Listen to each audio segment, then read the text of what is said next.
आणि स्वर्गीय बाळासाहेब ठाकरे व्यक्तिमत्व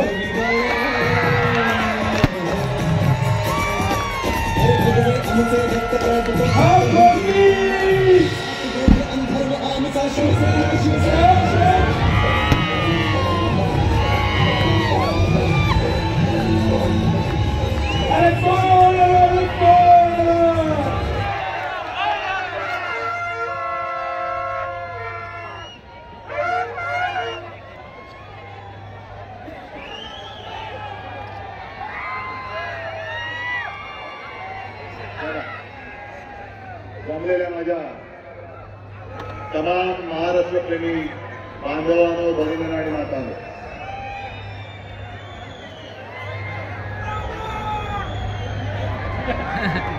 तुम्ही सगळेजण ठरवूनच आलेला आलात ना.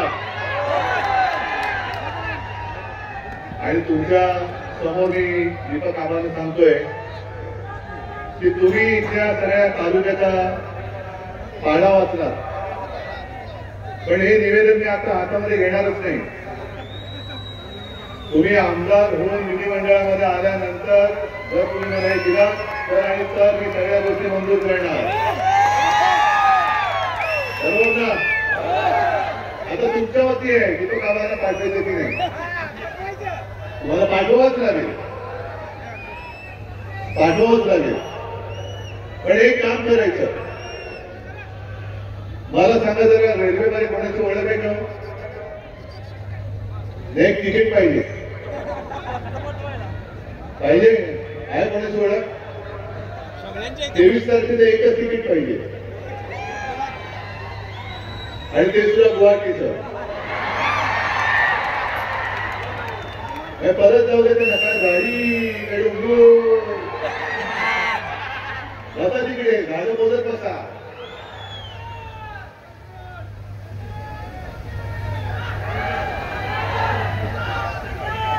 प्रत्येकाचं एक नशीब असतं. देव संधी देत असतो. त्या संधीचं सोनं करायचं तर माती करायची हे ज्याचं कधी ठरवायचं. गेल्या वेळेला एका गद्दाराला आपण उमेदवारी दिली, तुम्ही सगळ्यांनी त्यांना संधी दिली आणि त्याने नुसतं संधीचं नाही तर आयुष्याचं मातेर केलं.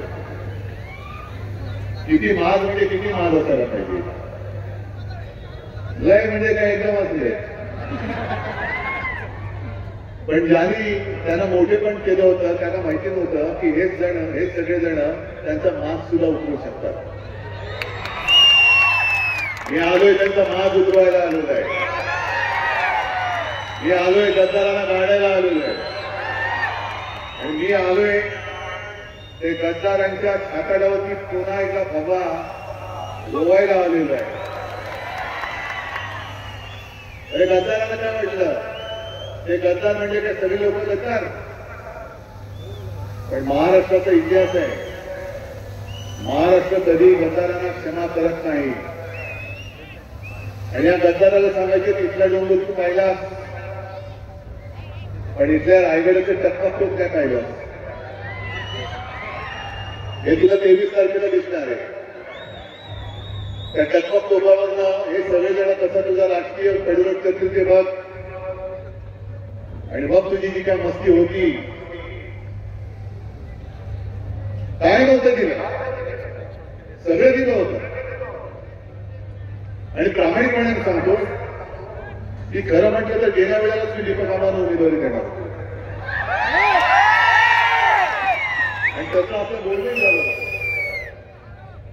पण मध्येच एक तो करंट फोडणारा फेकला दुसरा कोण तुम्हाला माहिती आहे?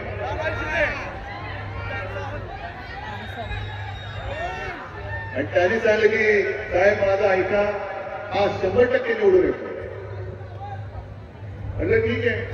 मग दीपक आबांना मी हात जोडून विनंती केली की आबा जरा माफ करा, असं मला करावं लागतंय. आणि त्यांचं कौतुक मला एवढ्यासाठी वाटतं की त्यांना सांगितल्यानंतर कुठेही लांडीलबाडी केली नाही, गद्दारी तर अजिबात केली नाही, बंडखोरी नाही केली. पण ठीक आहे उद्धवजी, मी आणतो निवडून. म्हणजे असा सैनिक आपल्याला पाहिजे, तुमच्यासाठी लढला. याला म्हणतात सैनिक. आता त्यांनी सांगितलं ना किती वर्ष थांबले होते. आता झालं. जी काय मध्ये तुमच्या स्पीड ब्रेकर होते ते सगळे आता आपण सपाट केलेले आहेत. एक मोठं ढेकूळ आहे ते पण यावेळेला सपाट करून टाकायचं. आता निवडणूक रंगात यायला लागलेली आहे. साधारणतः एक आठवड्यापूर्वी मी मुंबईत असताना मला पत्रकारांचे फोन यायचे की उद्धवजी यावेळेला काय लोकसभेसारखं काही दिसत नाही हो. म्हटलं का नाही अजून काय असं गरम नाही होत. म्हटलं थांबा जरा, मी मशाल अजून आमची पेटली मग सगळ्यांचं सगळं गरम होईल. आता बघा कशी पेटली मशाल, दगदगते आहे. आणि मी जिथे जातो तिथे अशी तोबा गर्दी होते. लोक वाट बघतायत, जनता वाट बघते. जो गद्दारीचा वार त्यांनी केला तो केवळ उद्धव ठाकरेवरती नाही केला, शिवसेनेवरती नाही केला, तर आपली आई असलेल्या महाराष्ट्राच्या कृषीवरती यांनी वार केलेला आहे. आता मोदी आणि शहा फिरतायत. अमित शहाबद्दल तर काय बोलायचीच बात नाही. तो लगेरो मुन्नाबाई बघितलं होतं ना तुम्ही, त्यातले सर्किट सारखे फिरताय. क्या करणे काय भाई, किसको उठाने काय, बोल ना भाई तू मैं करेला आहे ना. नाही काय माणसं, काय भाषा. आणि येऊन जाऊन काय आता दीपक बाबा तुम्ही जसं या सांगोलीकरांच्या व्यथा सांगितल्या, अजूनही त्या निळ्या उजव्या कालव्याचं पाणी थेट तेलपर्यंत येत नाही. कधी येणार? मी विदर्भात गेलो होतो, मराठवाड्यात गेलो होतो, सगळीकडे शेतकरी हवाललेले. इथे तुझं शेतीला आलेत का? तुम्हाला शेताला भाव देतोय शेतमालाला तुमच्या? अरे पण आम्ही 370 कलम काढलं ना, 370 कलम काढलं ना, काढलं की नाही? मग तुम्हाला शेतमालाला भाव नाही मिळत? आम्ही 370 कलम काढलं काय? कशासाठी? कुठे बोलताय? माझ्यावरती टीका करतायत की उद्धव ठाकरे 370 कलम काढायला ज्यांनी विरोध केला त्यांच्यासोबत बसले. अमित शहाजी तुम्हाला जरा डोक्याला रांगी तेल वगैरे लावा. कारण जर का तुम्हाला स्मृतीभ्रंश झाला असेल तर आठवण करून देतो की 370 कलम हटवताना शिवसेनेने तुम्हाला पाठिंबा दिला होता. आणि आम्ही कोणावर बसतोय काय करतोय ही हेरगिरी करण्याच्या पेक्षा जरा एका गोष्टीचं उत्तर तमाम महाराष्ट्राला द्या आणि देशाला द्या की जेव्हा तिथल्या काश्मीरमध्ये आपल्या पंडितांवरती, हिंदू पंडितांवरती अत्याचार होत होते, त्यांच्या हत्या होत होत्या, अतिरेकी त्यांची घरदारं बळकावत होते, तेव्हा मोदी आणि शहा हे नाव त्यांच्या घराच्या बाहेर कोणाला माहित नव्हतं. त्या काळात फक्त आणि फक्त हिंदू हृदय सम्राट शिवसेना प्रमुखांनी काश्मीरी पंडितांना महाराष्ट्रामध्ये आश्रय दिला होता.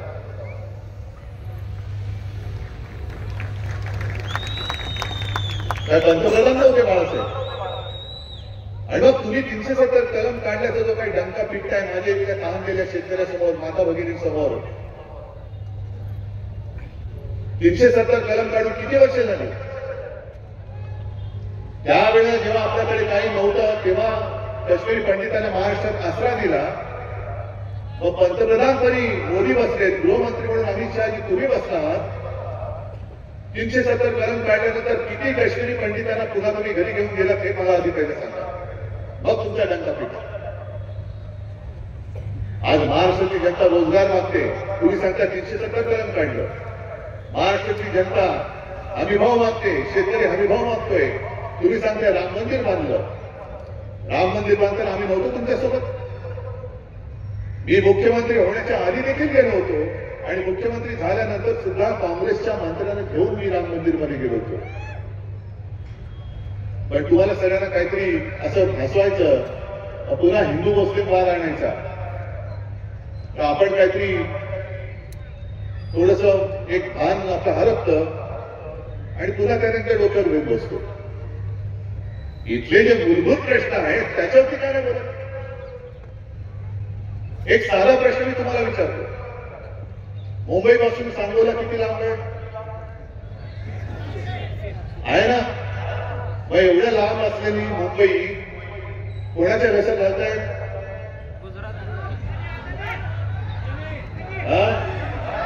जरा मोठ्याने बोला ना. अदानी. 400 किलोमीटर वरती किती अंतरावरती असलेली मुंबई कोणाच्या घशात घालताय ते तुम्हाला कळतंय? मग उद्या विचार करा, यांचं सरकार परत आल्यानंतर तुमच्या सातबाऱ्यावरती अदानीचं नाव आलं तर काय होईल? येऊ शकेल की नाही शकेल मला सांगा तुम्ही. तुम्हाला वाटतं आज अतिशयोक्ती करतोय, पण मी एक ठरवलेलं आहे. आपलं महाविकास आघाडीचं सरकार आल्यानंतर जी मुंबई अदानीच्या घशात घातले, जी त्याच्या घशातनं काढून मी माझ्या महाराष्ट्राच्या भूमिपुत्रांना तिथे मुंबईत आणि मुंबईच्या आजूबाजूच्या परिसरात परवडणाऱ्या किमतीमध्ये मी घर देणार आहे. देऊन दाखवणारच, येऊन दाखवणारे आणले. एक महाराष्ट्र म्हणून काय आपल्याला स्वामी नाही की नाही? त्या मोदी शहाने यायचं आणि टपल्या मारून जायचं, आणि मग त्यांनी टपले मारून गेल्यानंतर मग पुन्हा आपण शाहू फुले आंबेडकर म्हणून उभं राहायचं. हा महाराष्ट्र मर्दांचा महाराष्ट्र आहे. या महाराष्ट्राला तुम्ही पायपुसला समजू नका. आणि दुसरा एक विषय फार महत्वाचा, तुम्हाला आज ही अतिशयोक्ती वाटत असेल, पण शांत डोक्याने विचार केल्यानंतर पट्टे की नाही ते मला सांगा. हा संपूर्ण पट्टा इथून पश्चिम महाराष्ट्र हा सहकार्याचा पट्टा आहे ना. मग ते साखर कारखाने असतील, सहकारी बँका असतील, इतर काही उद्योग असतील. आजपर्यंत कधीही स्वातंत्र्यानंतर सहकार हा राज्याचा विषय, पण केंद्रामध्ये सहकार खातं तयार केलं गेलं आणि ते खातं अमित शहाने स्वतःकडे ठेवलेलं. आता यांना जे काय वाटतंय, पलट्यात निघत ना, अजित पवार विवाद सगळे जात आहेत, खाली पडल्यानंतर सगळे पलटायत आणि त्यांना निवडून देण्यासाठी प्रचार करतायत. त्यांच्या लक्षात येत नाही भाजपची नीती ही वापरा आणि फेका अशी नीती आहे. काम पाहिजे, काम करायचंय तेव्हा वापर करायचा आणि काम झाल्यानंतर फेकून द्यायचं, ही यांची दळबद्री नीती आहे. आज हे यांना पक्षात घेतील. आजच आता यांनी सुरू केलेलं आहे की देवेंद्र फडणवीस यांचा मुख्यमंत्री असेल, मिंदेला म्हणा बस भांडी घासत, आणि डोंगरवाल्याला पण म्हणा की ते मिंदेला माती देत बस भांडी घासायला मदत करायला. त्याला तुमचा उपयोग संपला. मग तसंच उद्या हे सहकार क्षेत्र हे अमित शहा गिळणार नाही कशावरून? सहकारी बँका अदानीच्या लक्षात घालणार नाही कशावरून? ही सुरुवात आहे. एक एक पाऊल पुढे पुढे टाकत त्या सगळ्या गोष्टी, म्हणजे ते त्यांचा काही तो नारा आहे ना, कटेंगे तो कटेंगे, तसं नाहीये. हम महाराष्ट्र को लुटेंगे आणि दोस्तों को बांटेंगे. यांना महाराष्ट्र लुटायचं आहे आणि यांच्या दोस्तांमध्ये तो वाटायचा आहे. बरं, जसं अमित शहाने मला काश्मीरची आठवण करून दिली, तशीच एक घटना आता 4 दिवसापूर्वी घडली. तुम्हाला कोणालाच माहिती नाहीये. मला मी ते ऑनलाईन बातम्या वाचल्या म्हणून मला ती कळली. कोणत्याही पेपरमध्ये आल्याचं मी तरी पाहिलेलं नाहीये. मोदी ज्या वेळेला महाराष्ट्रामध्ये भाषण करत होते, अमित शहा जेव्हा महाराष्ट्रामध्ये भाषण करत होते, त्याच वेळेला मणिपूरमध्ये एका महिलेवरती अत्याचार होत होता.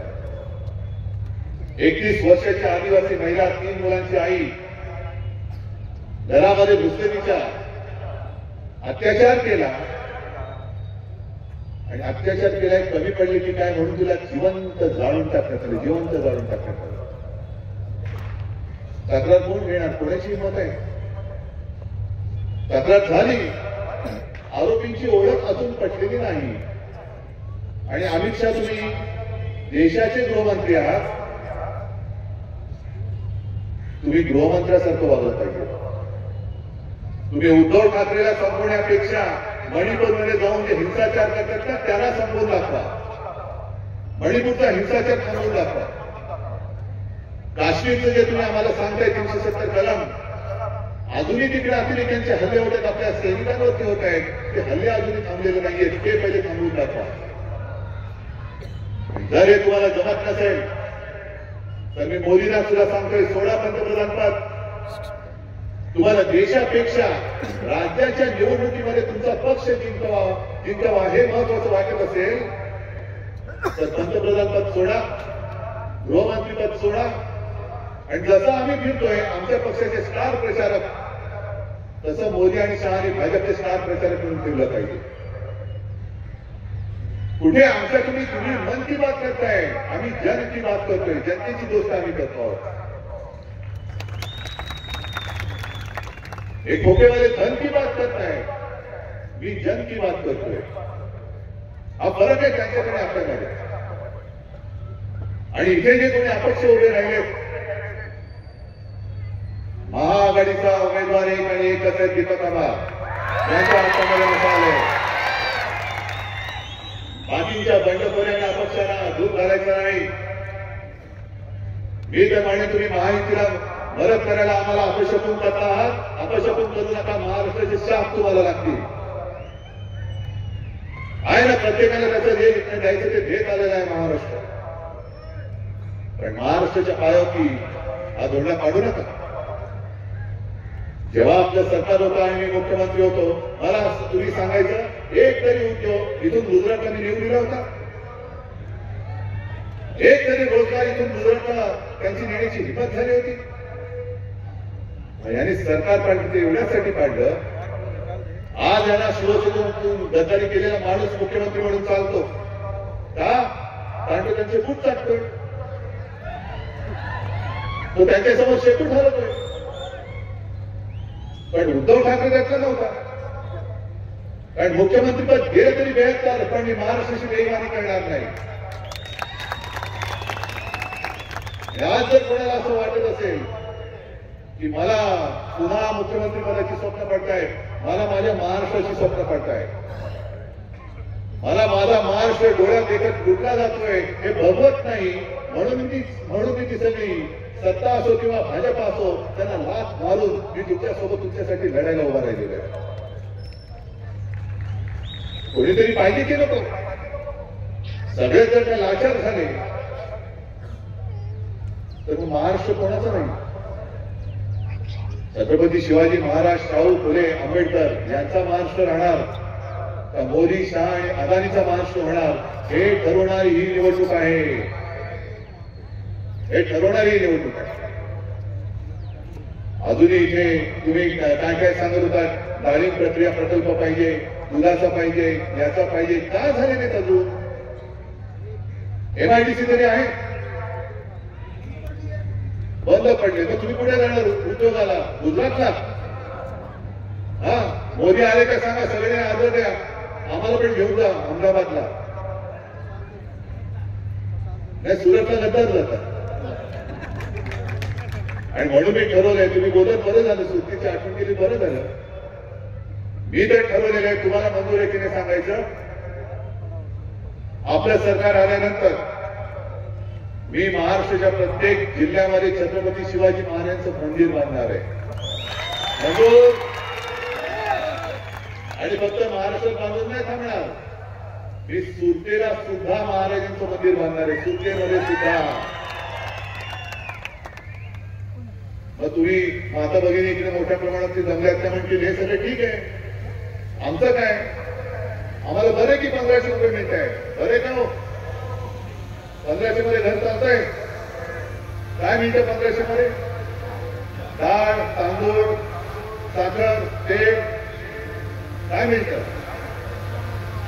अरे आनंदाचा शिला मिळतो की नाही? नाही मिळत. जे नाही मिळत ते नशीबवान आहेत. कारण ज्यांना मिळतो त्यांच्या आनंदाच्या शिल्यामध्ये लेंड्या मिळत आहे. आणि हा मिंद्याचा आनंद, आणि त्या मिंद्याच्या आनंदाचा शिला म्हणजे त्या शिल्यामध्ये लेंड्या उंदराच्या.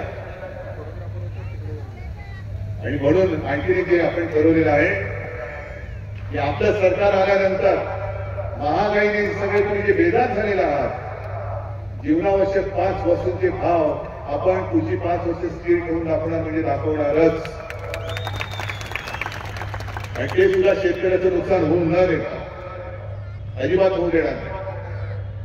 कारण काहीतरी या गोष्टी केल्या पाहिजेत. मुलींना मोफत शिक्षण मिळतं. आता दीपक बाबा तुम्ही सांगितलं मुलांना मुलीच मिळत नाही. का नाही मिळणार? मिळालंच पाहिजे. नोकरी पहिली मिळाली पाहिजे. आणि नोकरी मिळायची असेल तर पहिलं शिक्षण मिळालं पाहिजे. म्हणून आपण आणखीन एक जे वचन तुम्हाला मी देतोय, जसं मुलीला मोफत शिक्षण मिळतं तसं मी महाराष्ट्रातल्या प्रत्येक मुलाला सुद्धा मोफत शिक्षण देणार म्हणजे देणारच.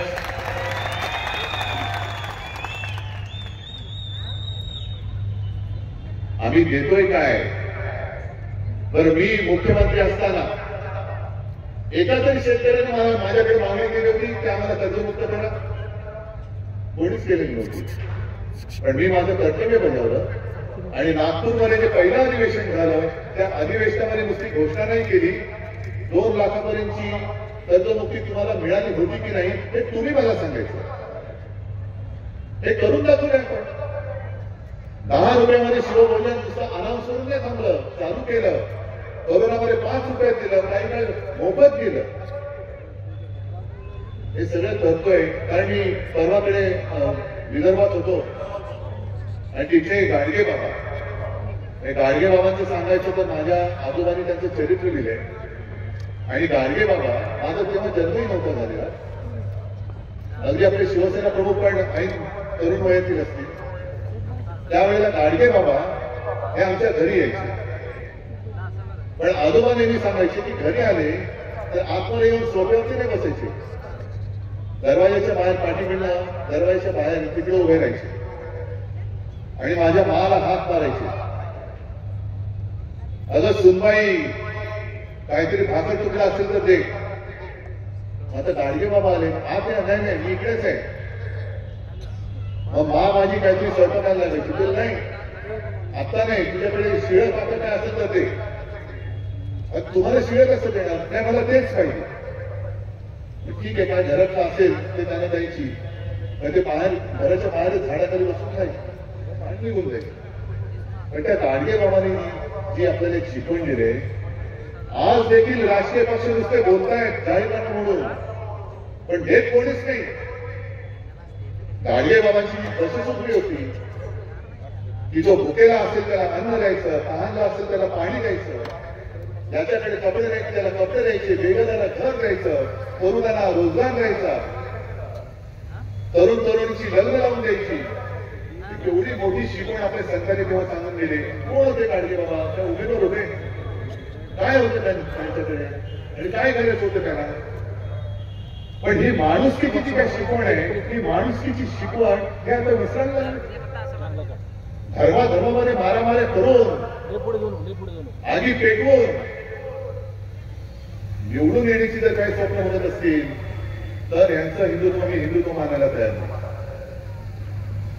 आज देखील मी येताना अनेक मुस्लिम कार्यकर्ते माझ्या स्वागतासाठी उभे होते. काय केवळ मुसलमान म्हणून त्यांना मी झिडकरून टाकू?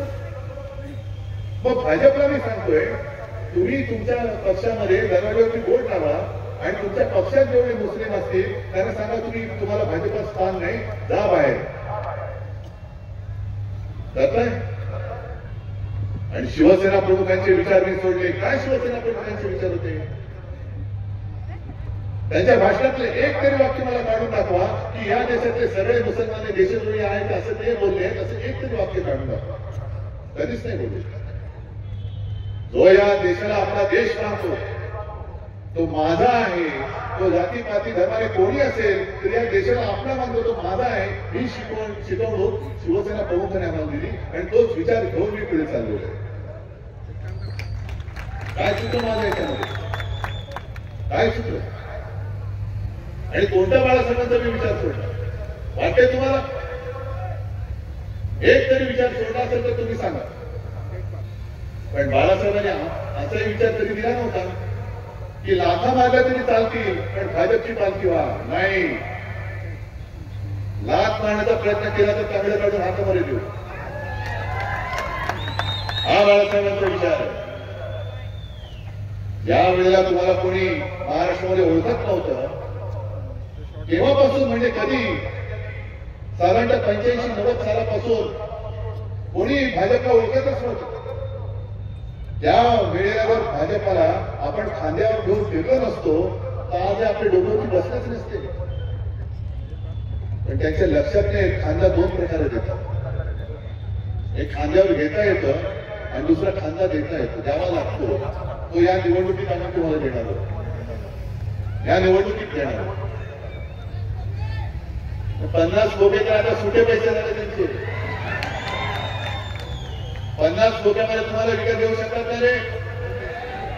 गटार विकला गेलाय, तुम्ही विकत जाल. पावसाचा धबधबा आले. हा निवडणुकीची सुरुवात झाल्यावरती एक गाडी पकडली गेली होती तुमच्याकडे येणारी.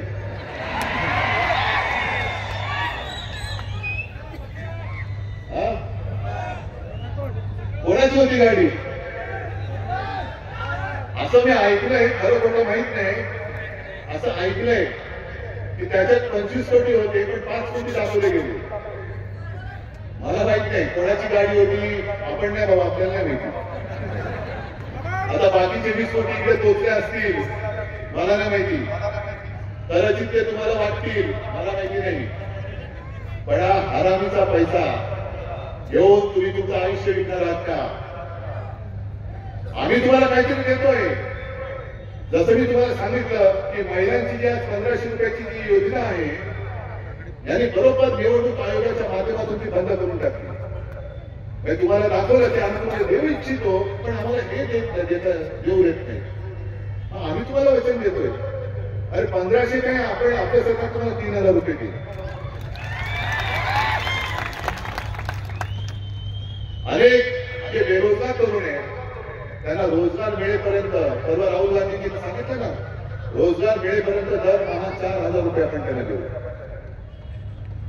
बाकी दीपक बाबा, मला खात्री आहे, माझा विश्वासच बसलाय की मगाशी मी सांगितलं तुमचं निर्णय मी आता घेणारच नाही. तुम्ही आमदार बनून हे निवेदन मला विधानसभेत द्यायचं तर मी त्याचा विचार करीन.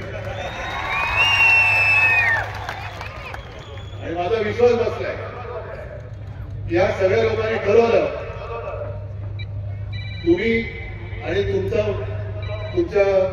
मत आणि तुमच्यापेक्षा तुमच्या कुटुंबाचं आणखी एक मत. 4 जणांचं कुटुंब असेल तर 4 मतं.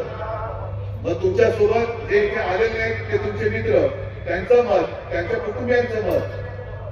म्हणजे सांगोल्यातली सगळीच्या सगळी मतं ही मशालीवरतीच आली पाहिजे, मशालीवरतीच आली पाहिजे. आणि एवढं जर का तुम्ही केलं तर मग दीपक बाबा तुम्ही जे म्हणालाय ते मंजूर, ते मंजूर आहे. वचन देत आहे मी तुम्हाला, एवढी वचनं दिली, तुम्ही मला एक वचन नाही देऊ शकणार. मी वचन पाळणार आहे की नाहीये? तुम्ही आहात की नाही? दोन्ही हात वर करून सांगा की आम्ही मशाल हातात घेतले.